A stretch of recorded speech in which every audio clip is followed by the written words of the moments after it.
On va lire dans la Haftarah Parashat HaChodesh. Et dans cette Haftarah-là, alors on va parler d'une halakha qui est magnifique, que je voudrais relever. Nous dit le Navi, quand quelqu'un viendra au Beth Amikdash, alors il devra rentrer par une certaine porte et surtout ne pas ressortir par la même. Ça veut dire, imaginons que quelqu'un il va arriver au Beth Amikdash, derrière Sha'ar Tzafon, il va arriver du nord. Alors, interdit de ressortir par la même porte, il devra obligatoirement ressortir, par exemple, par la porte d'en face du sud. Où il arrive du sud, il devra ressortir par la porte du Tzafon, du nord. Pourquoi? Nous disent les Mefarshim, nous disent des commentaires sur la Torah, la raison que on n'a pas le droit de rentrer et de ressortir par la même porte, pour ne pas s'habituer au Beth Amikdash. Pour ne pas s'habituer à tout simplement d'être quelqu'un comme si on va rentrer à la maison, on va rentrer au Beth Amikdash, on ressort, on rentre, on ressort, d'une telle manière, comme si c'est notre vie habituelle, c'est normal, on va rentrer au Beth Amikdash et on en ressort. Alors il faut que chaque fois que tu passes par la porte du Beth Amikdash, alors ça t'a l'air quelque chose d'extraordinaire, quelque chose d'exceptionnel. Pour cela, il ne faut pas que tu y passes plusieurs fois par la même porte. Donc tu rentres par le sud, tu vas ressortir directement. Quand tu sortiras cette fois-ci par le nord. Donc, ce que veut te dire ici la Torah, c'est combien est grave l'habitude de l'être humain. L'être humain s'habitue très rapidement à n'importe quelle situation. Imaginez, Rahman et Tzlan, on va prendre quelqu'un aujourd'hui, en 2007, et on le projette tout à coup. Imaginons décembre 1942 à Auschwitz. Est-ce qu'il peut vivre? Est-ce qu'il peut rester 1 an, 2 ans dans un camp de concentration? Impossible. Comment des gens ils ont pu vivre pendant 1 an, pendant 2 ans, pendant 3 ans dans des camps? La réponse elle est, il dirait Chaim Shmulevitz.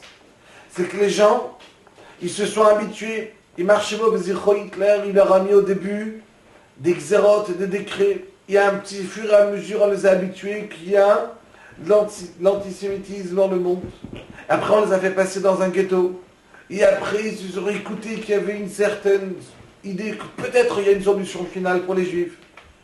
Et donc, ils ont vécu petit à petit les problèmes jusqu'à qu'ils soient arrivés à ce qui s'est passé, de s'habituer, Rahman et Tzlan, à une chose qu'on ne peut pas imaginer qu'on peut s'habituer.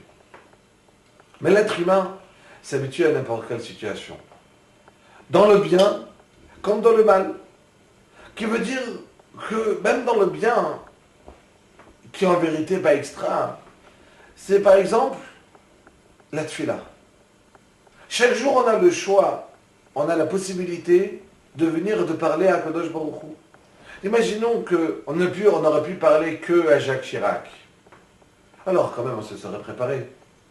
Parler à Kadosh Baruch Hu, Melech, Malchei Amlechim. Parler à un roi, le roi des rois. On aurait dû se préparer beaucoup. Mais qu'est-ce qui se passe? On fait la tfila chaque jour. Étant donné qu'on fait la tfila chaque jour, donc on s'y habitue à la tfila. On s'habitue qu'on parle à Hachem. Mais imaginons qu'Hachem nous aurait dit qu'on peut lui parler seulement une fois par an. Alors comment on se serait préparé pour parler à Hachem? Différemment. Alors, parce qu'Hachem nous a donné le mérite de pouvoir lui parler tous les jours, alors on va le faire moins bien. Vous savez qu'il y a des malachim qui attendent des centaines d'années pour avoir le mérite de dire la Kedusha, de dire Kadosh, Kadosh, Kadosh. Des centaines d'années ils vont attendre pour pouvoir dire le mot Kadosh, Kadosh. Nous on a le mérite de le dire quand on fait la tfila à la choule avec Minyan, de le dire chaque fois, le matin, à midi. On a le mérite de pouvoir dire le mot Kadosh, Kadosh, cette phrase, de glorifier Hachem. Alors, imaginons effectivement si on n'avait que une fois par an, de quelle manière on l'aurait dit. Donc c'est clair que aujourd'hui, qu'Hachem nous l'a donné plusieurs fois, faudrait essayer de ne pas s'habituer. De même dans la vérote, on fait des vérotes très facilement parce qu'on s'est habitué à la véra. Ce qui nous reste à faire, notre travail, il est d'essayer de s'habituer à ne pas s'habituer. D'essayer de s'habituer à ne pas du tout prendre comme si c'était quelque chose de normal. Mais chaque fois qu'on va arriver et qu'on va étudier la Torah, Asher Anochi Metzavecha Ayom. Akadosh Baruch Hu te dit comme je l'ai ordonné aujourd'hui. Pas il était une fois. Car si je l'ai ordonné, ça fait 3300 ans, alors effectivement, ça a l'air comme si c'était, on le connaît déjà, on est déjà habitué. Mais prendre notre Torah Kedosha comme si c'était quelque chose d'aujourd'hui, tout nouveau. Be'atzlacham, Shavua Tov.